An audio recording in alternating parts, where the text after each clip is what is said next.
What is Epstein-Barr virus and why is it such a big deal? This is a hot topic for me. Number one, because a chronic Epstein-Barr virus was my root cause that caused my fibromyalgia, my migraine headaches, my psoriasis, my chronic joint pain. So I feel very deeply that this is a topic people need to hear about, but so few people, especially your doctors, understand what a chronic virus does to your body or have any idea what to do about it.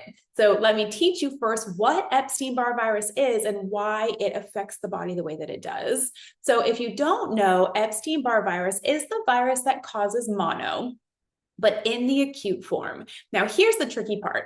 You may not have known you had mono. I actually had never formally been diagnosed with mono before, and I ended up with a chronic Epstein-Barr infection. But the first time you get exposed to Epstein-Barr, it does cause mono.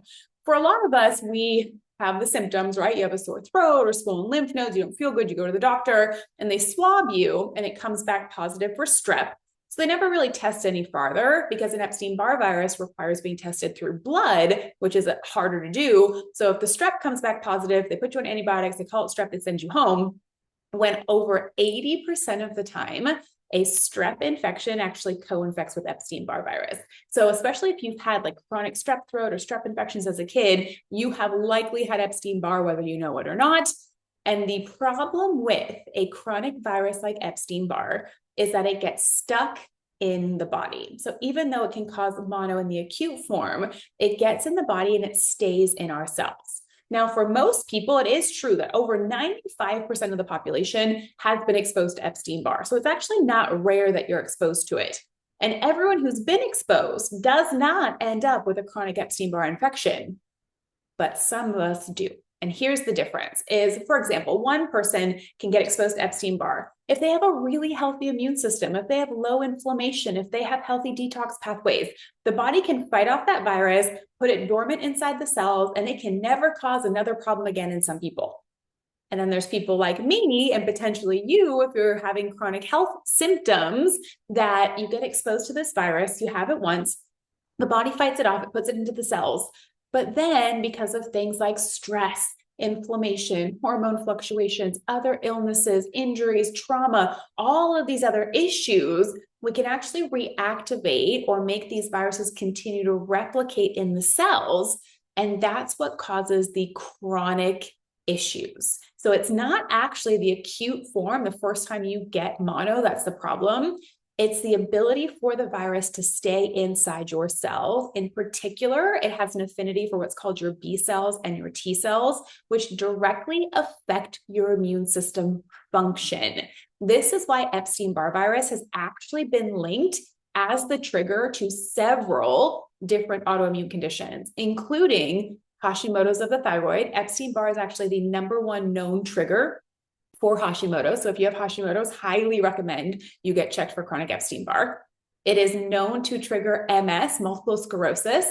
It's been linked to lupus. It's been linked to RA. It's been linked to Sjögren's, a lot of other autoimmune conditions because of the particular cells it tends to live in.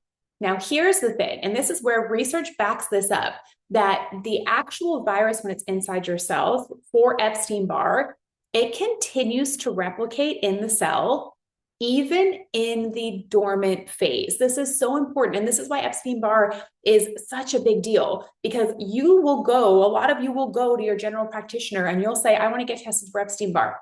They'll run your Epstein-Barr labs and then they'll say, oh, it's just a past infection, you're fine. And you're going to say, but I have all these symptoms, right? It really sounds like it's affecting me. Oh, well, your labs say it's a past infection. It's no big deal.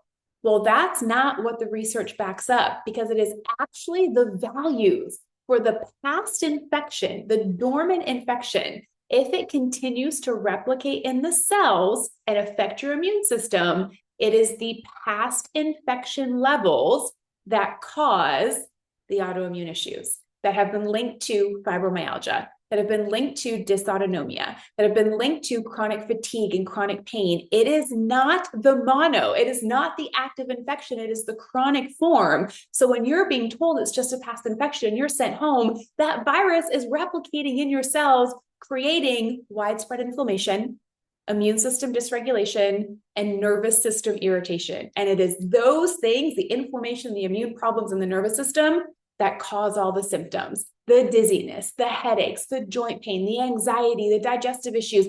All of these things are linked back to Epstein-Barr, but not in the acute phase. So I highly encourage you, if you are someone who has an autoimmune issue, mystery symptoms, chronic illness, fibromyalgia, fatigue, dysautonomia, really investigate Epstein-Barr as your potential root cause, because we are finding more and more and more that it is that virus. And there are some other viruses as well, things like HSV1, HSV2, shingles, cytomegalovirus. They do similar things as well. But really, Epstein-Barr virus is on the rise, and it is creating so much imbalance and so much what I consider unnecessary health complications for people just because it's not well understood. And most people are being told it's a past infection, but that could be what's causing, even though it's a past infection, it could be causing your current symptoms. So making sure you are not only getting properly checked, but the person reading your labs understands a chronic virus and understands what those levels mean.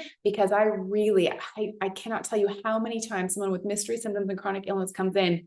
They've been told it's a past infection, and it ends up being a chronic infection that is stimulating a lot of their issues, and they stay stuck because nobody is giving them the right answers. So get properly tested, and then also make sure it's read by somebody who is Epstein-Barr literate. I'm going to be teaching you exactly what all of that looks like here. So make sure you follow, make sure that you are watching the new videos that come out. I'm going to teach you how to properly test for it, what to do about it, other conditions that it's linked to, and how you can address those. And really, we're going to do a deep dive into chronic illness, mystery symptoms, and what causes and triggers them, so that you, just like me, right? I have a chronic infection, I have a chronic illness, but I live a healthy, vibrant, happy life. And I want to teach you to be able to do the same. And we're going to start with Epstein-Barr, because for a lot of you, it is probably the trigger of your mystery symptoms.